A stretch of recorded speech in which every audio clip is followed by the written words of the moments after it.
médico residente del Hospital Saturnino. Hola, ¿qué tal? Soy el doctor David Briceño Hernández, médico residente del Hospital Saturnino Lora. Unos fármacos en reanimación y accesos vasculares centrales. Sin embargo, ahora vamos a ver qué solución le vamos a aplicar al paciente crítico.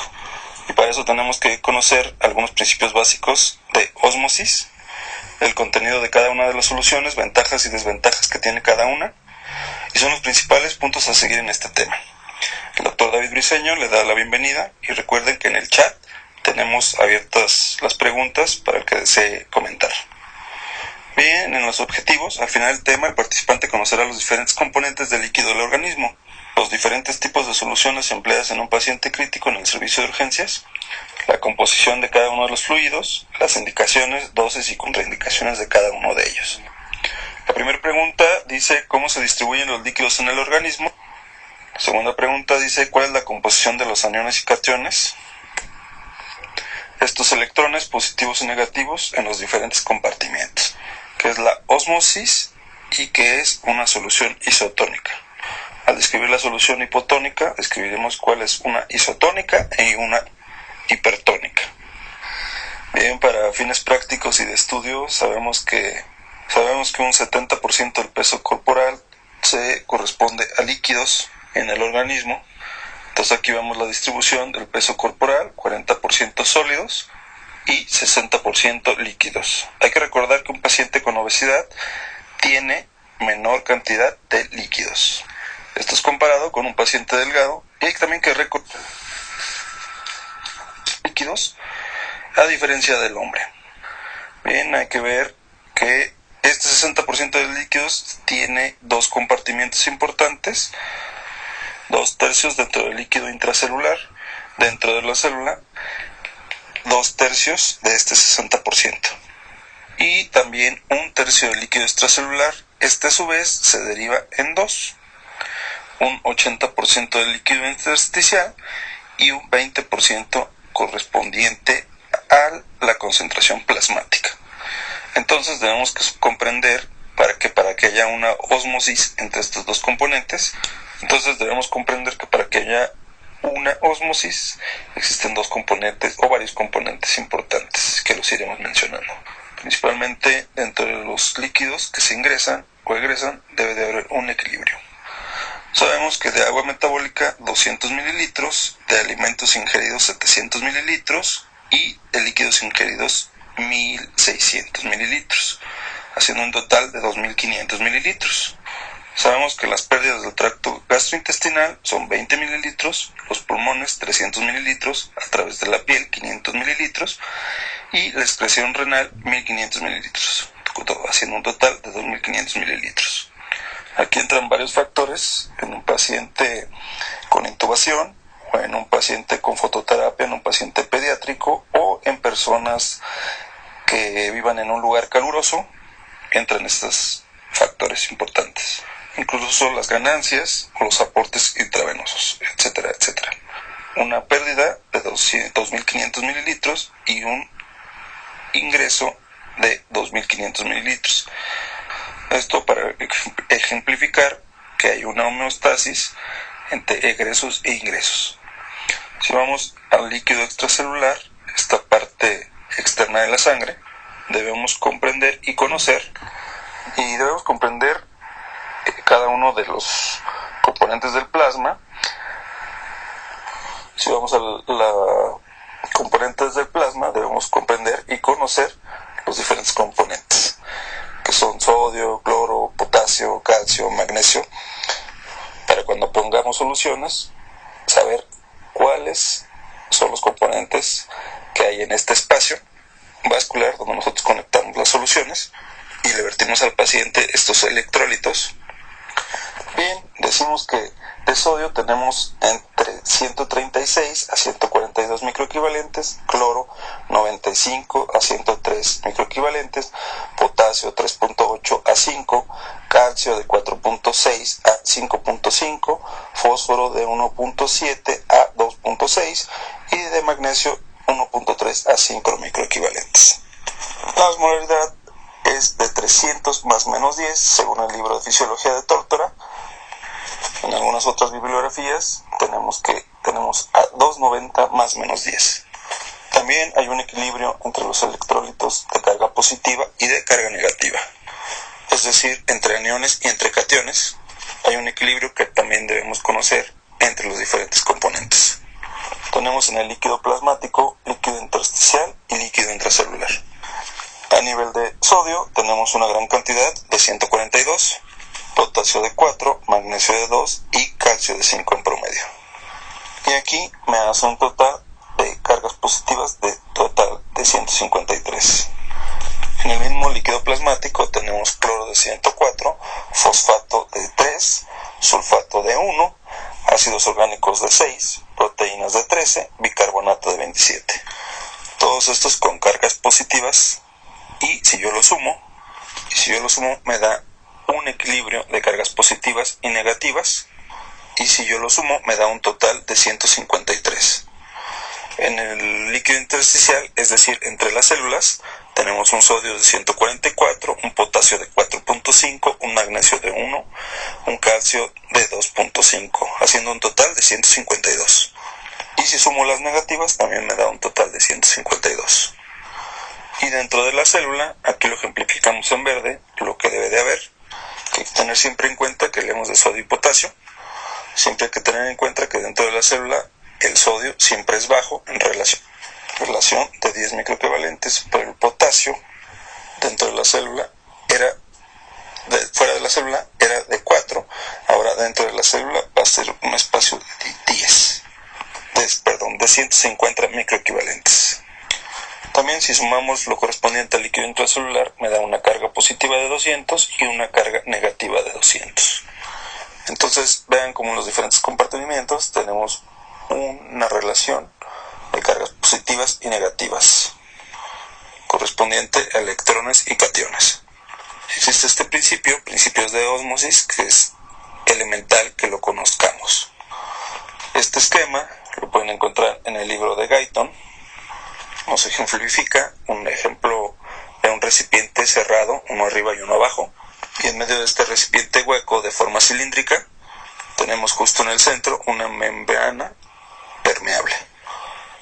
semipermeable, es decir, que permite el paso de líquido de un componente a otro, pero no de solutos, ya que los solutos son demasiado grandes para pasar a través de esta membrana.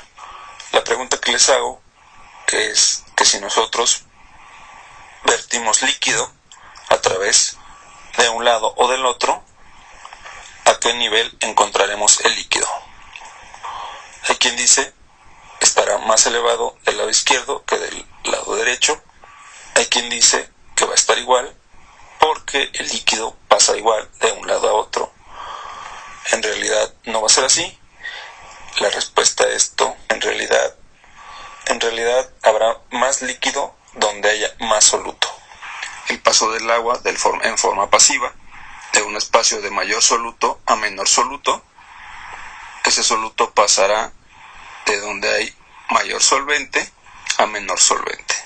Es decir, debemos encontrar mayor líquido donde haya más soluto. Entonces la ósmosis es un proceso pasivo que consiste en el movimiento neto de un disolvente, en este caso el agua, en los sistemas vivos, a través de una membrana semipermeable, de un lugar de mayor soluto a menor soluto. Esto es muy importante porque las membranas endoteliales generalmente son semipermeables y si yo aplico una solución característica, dependiendo de la cantidad de moléculas y el tamaño de las mismas, provocará la entrada de un espacio a otro espacio. Y esto es muy importante. Más adelante que veamos las complicaciones del sodio, entenderemos la importancia de escoger la solución adecuada. Se dice que una solución isotónica, iso igual al mismo, las concentraciones totales de moléculas de agua, disolvente y partículas de solutos impermeables son iguales en ambos lados. Segunda pregunta, ¿cómo se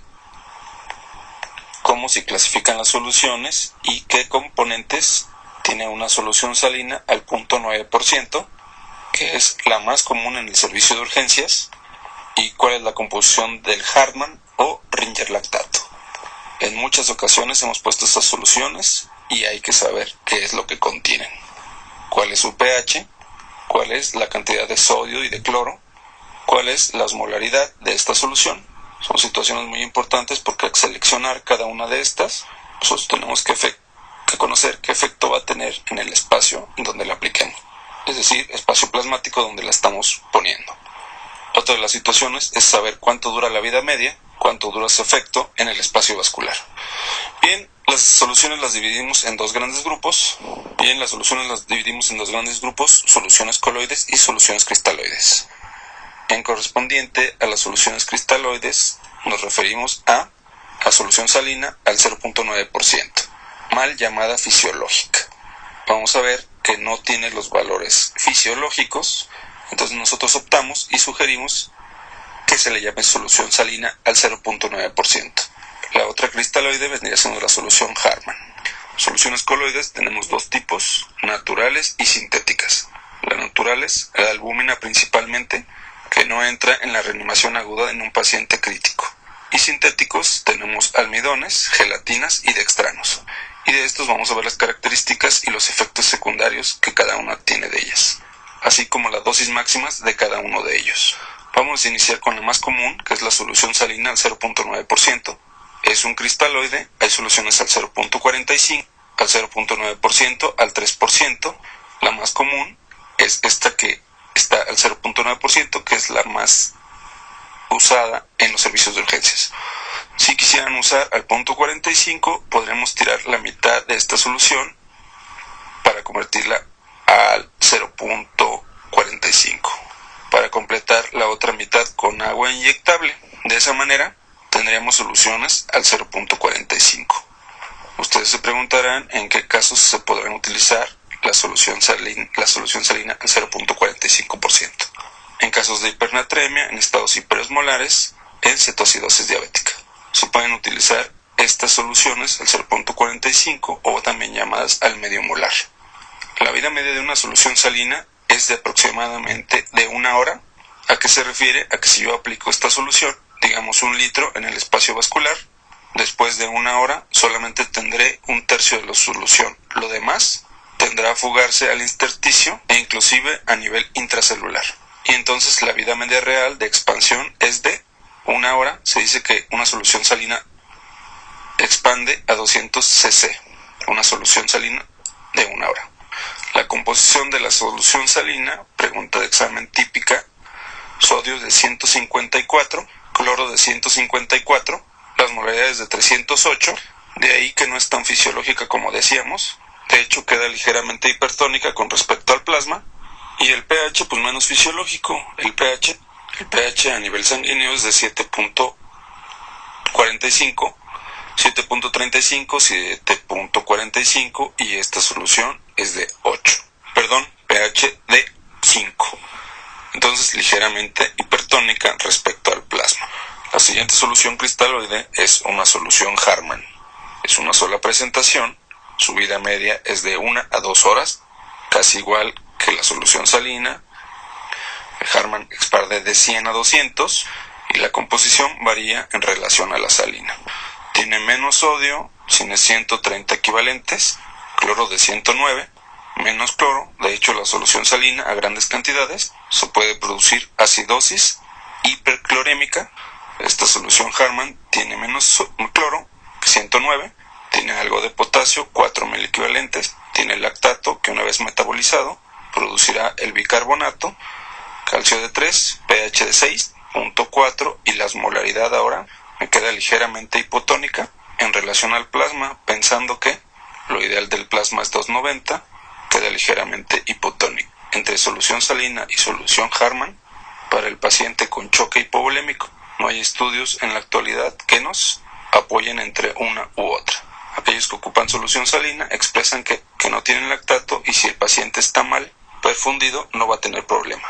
Aquellos que apoyan la solución Harman comentan que el lactato para el paciente con acidosis a nivel hepático nos dará bicarbonato y eso ayudará a la acidosis del paciente. Sin embargo, entre salina 0.9% y Harman, para un choque hipovolémico se debe iniciar con cristaloides y no hay estudios con evidencia fuerte entre una y otra. Lo que sí se sugiere que en el paciente politraumatizado hay en el paciente politraumatizado ciertas situaciones bien específicas para utilizar solución Harman.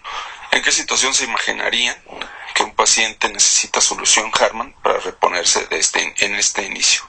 La respuesta más adecuada sería el paciente quemado, ya que la fórmula de Parkland sugiere la solución Harman.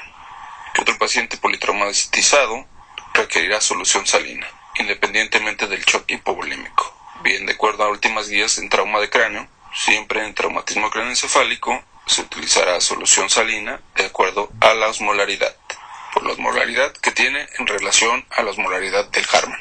Si tienes un paciente con shock hipovolémico pero además trauma de cráneo asociado, debes reponer volumen con solución salina. Si tienes un paciente con trauma pero además con quemaduras, debes iniciar con solución Harman. Y así hay algunas soluciones específicas para utilizar una u otra, pero en general para hipovolémico puro no hay un concepto entre salina y Harman. Aquí en el cuadro que estamos viendo nos comparan los elementos que tienen plasma, la solución salina o el Ringer lactato y el Harman.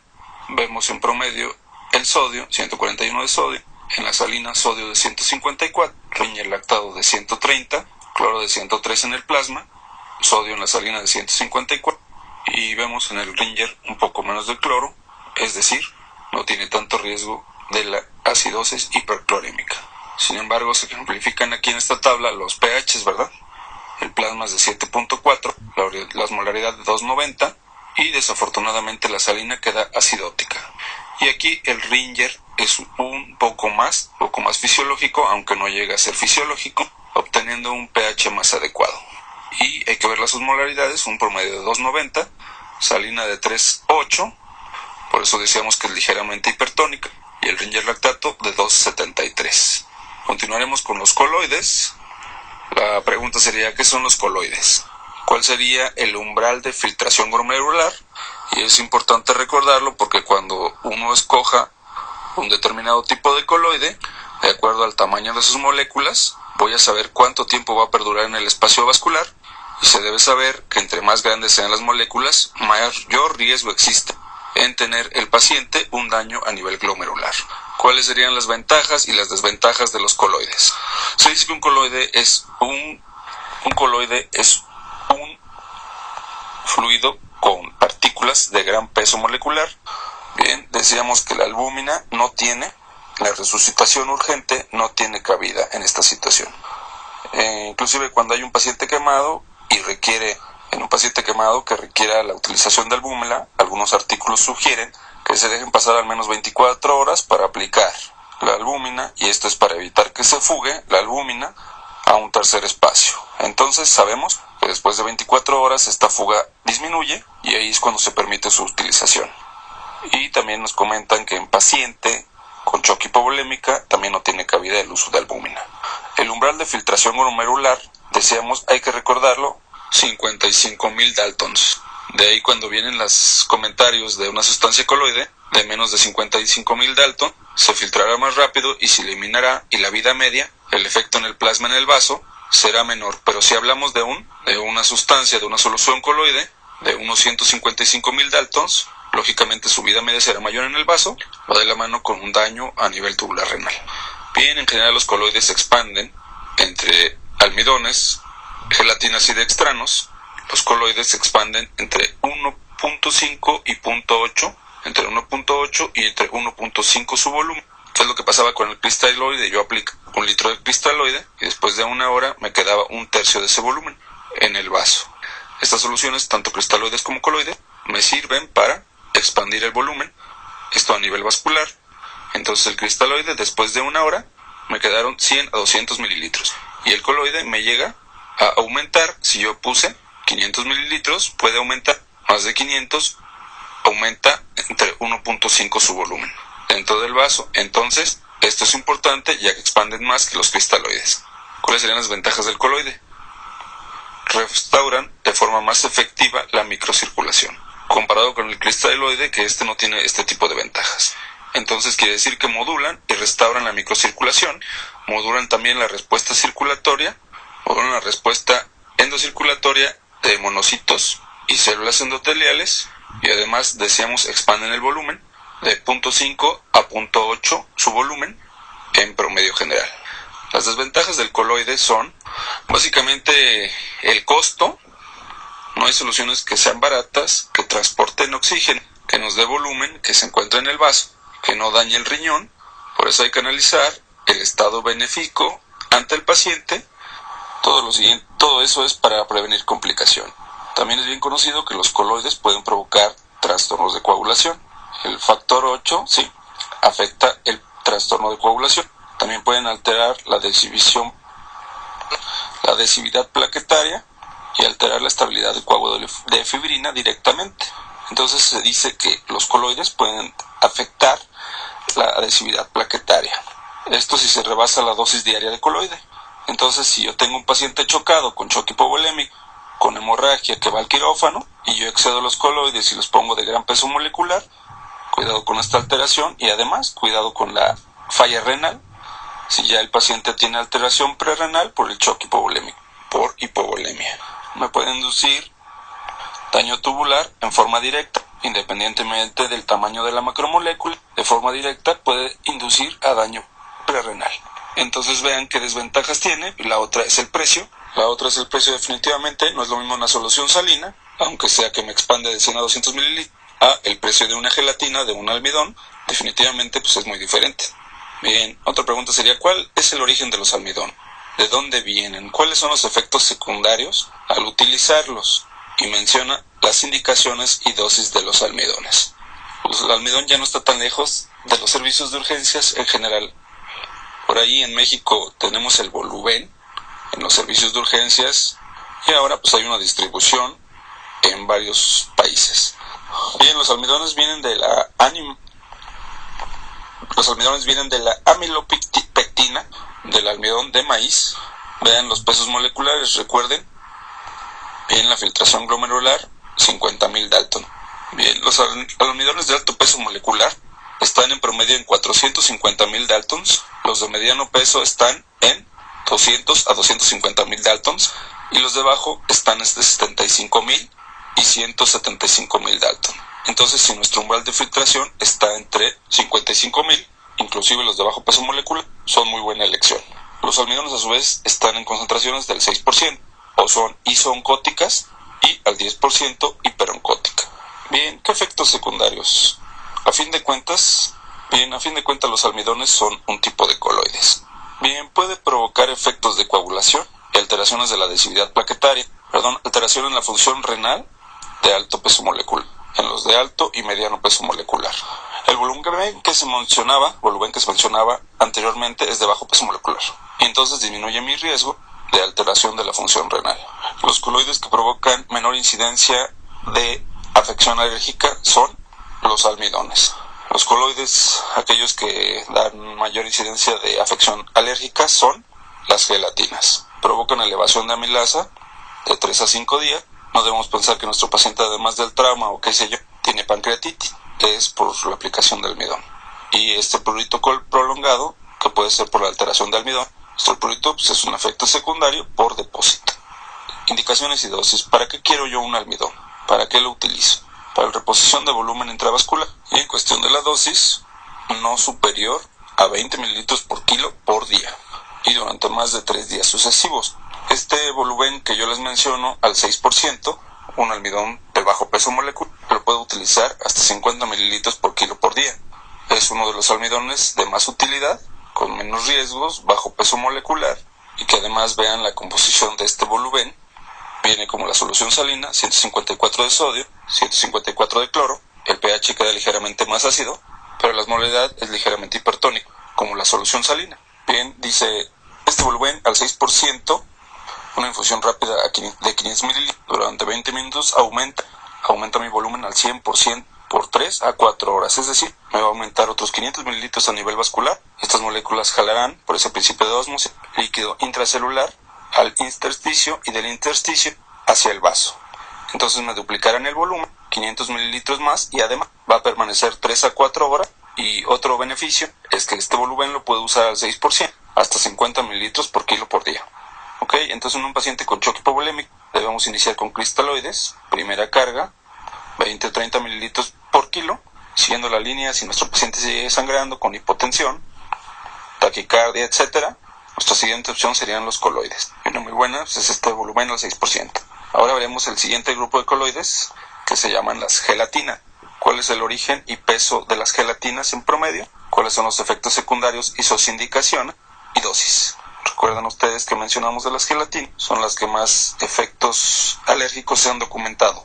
¿De acuerdo? Bien, dice, son polipéptidos de la degradación del colágeno animal. De la vértebra de bovinos se obtienen generalmente las gelatinas. Están comercializadas como el Hemocel y el Gelafundin. Su peso molecular oscila entre 15.000 y 90.000 daltons. Entonces queda ligeramente bajo en relación a los almidones, incluso los almidones de bajo peso molecular. El poder expansor es entre 2 y 4 horas, es parecido al almidón. Bien, hay que recordar que los servicios de urgencias por lo regular están saturados. Hay pacientes críticos y nos podemos dar cuenta que las soluciones están por lo regular terminadas, 1 o 2.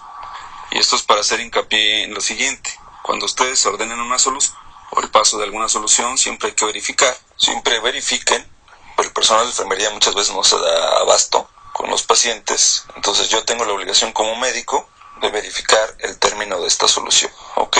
Tengo que ver las indicaciones, que no pase a chorro, para cuántas horas le indiqué. En general, cuando se da una orden, pues hay que verificar que se realice, porque si no nuestro paciente acabará más grave de cómo llegó. Bien, efectos secundarios de las gelatinas. Una vez más, alteran coagulación en menor grado que almidones y dextrano. Entonces la gelatina es la que más grado de alergias tiene, pero es la que crea menos problemas en relación a coagulación. Alteración de la función renal. Tiene reacciones alérgicas y el riesgo de infecciones como la espondilitis anquilosante, y esto es por haberse obtenido por las vértebras, la colágena de las vértebras. Sin embargo, dice también este artículo, no hay documentados casos como tal. Indicaciones, pues otra vez para reponer volumen, hay que tener cuidado con aquellos que tienen alto contenido de potasio y calcio. El Gelafundin tiene alto contenido de potasio y calcio, y si mi paciente tiene hipercalcemia o hipercalemia, lo puedo agravar. La dosis es otra vez no más de 20 mililitros por kilo por día. Y el siguiente de los coloides son los dextranos. Los dextranos son polisacáridos obtenidos de la polisucrosa, transformados a polígonos de glucosa. Peso molecular medio, el dextrodex es de 70.000 dalton, y los laboratorios lo comercializan al 10%. Peso molecular bajo, Reumerdequerodex, de 40.000 dalton. Con función renal normal, 60-80% de son eliminadas en menos de 6 horas con función renal normal, las moléculas. Entonces es necesario saber, siempre que se vayan a indicar coloides, saber de la función renal que tenga nuestro paciente. Un error muy frecuente, en base a lo que nos comentan nuestros doctores, es que se indican coloides cuando ya la función renal no se desconoce y se ve afectada. Es un error garrafal indicar los coloides cuando el paciente tiene una falla renal. Bueno, pues terminamos con terminar de afectar el riñón. Los efectos secundarios de los dextranos son los que tienen más efectos secundarios. De acuerdo a la dosis, pueden producir hemorragia, de tal forma de que para choque hipovolémico se deben de utilizar con muchísimo cuidado y generalmente no se utilizan. Son alteraciones dosis dependiente. Alteraciones de mostaza dosis dependiente. Una dosis superior a 1.5 gramos por kilo puede provocar hemorragias y granulomatría. Si uno quiere hacer pruebas cruzadas, serán alteradas. Mayor incidencia de alergia a los almidones. Sin embargo, decíamos que los que más alergias dan son las gelatinas. Bien, indicaciones y dosis. El dextrano, 40, puede llegar a provocar sangrados, tal es así que se utiliza como profilaxis de tromboembolismo, embolismo pulmonar grave, y otro que está en experimentación es el Red Flu, solución hipotónica al 3%, y dextrano 70 para reposición a nivel extrahospitalario. La dosis de dextrano sigue siendo no menos de 20 mililitros por kilo por día. Lo que decíamos con el paciente con choque hipovolémico, queda completamente obsoleto utilizar dextrano. Hacemos una comparación de electrolitos: sodio, potasio, cloro, potasio, lactato. La solución salina, sodio, cloro, potasio, calcio, lactato. Las modalidades de pH entran entre el Ringer, la solución salina, el dextrano 40, el voluben, almidón, Hemocel y el Gelafundin. Hacemos cuidado con los pacientes que se les va a aplicar Hemocel porque tiene calcio elevado y potasio elevado. 5.1, ok, está en el límite alto, y el calcio aquí, en vez de ser 5, tenemos 12.5. Eso en el caso del Hemocel. me parece que había dicho gelafundin, estaba yo en un error, me parece que es calcio y potasio elevados en hemácel.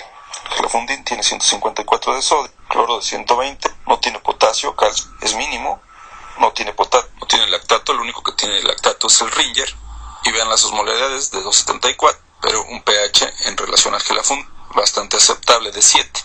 El volumen decíamos que es como la solución salina, 154 igual, la osmolaridad de 308, pero el pH ligeramente más ácido que la solución salina, que anda entre 5 y 5.5. Vamos a elegir la solución de acuerdo al tipo de pérdida, a la rapidez necesaria para dicha reposición. Recuerden que las gelatinas y los almidones incluso llegan a pasar más lento que un cristaloide. La sangre de primera intención en un paciente con choque hipovolémico, así tuviéramos la sangre específica de este paciente, no se debe pasar porque pasa lentamente. Entonces iniciar con cristaloides, coloides y posteriormente sangre. Entonces vamos a tomar en cuenta el tipo de pérdida, la rapidez, la situación clínica, incluso la situación renal de nuestro paciente, enfermedades asociadas al paciente y verificar el costo, porque si incluso no puedo aplicar 2 cristaloides, porque a lo mejor no me alcanza ni para el volumen ni para el hemacel.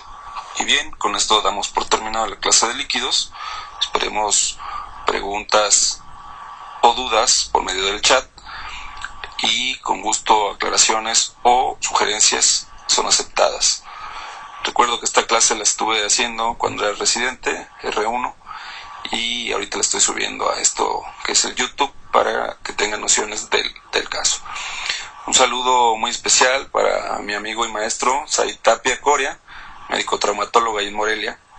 Esta clase, como les decía, pues las hice cuando estaba de residente en R1, ahí en la Universidad de Ciencias Médicas de La Habana.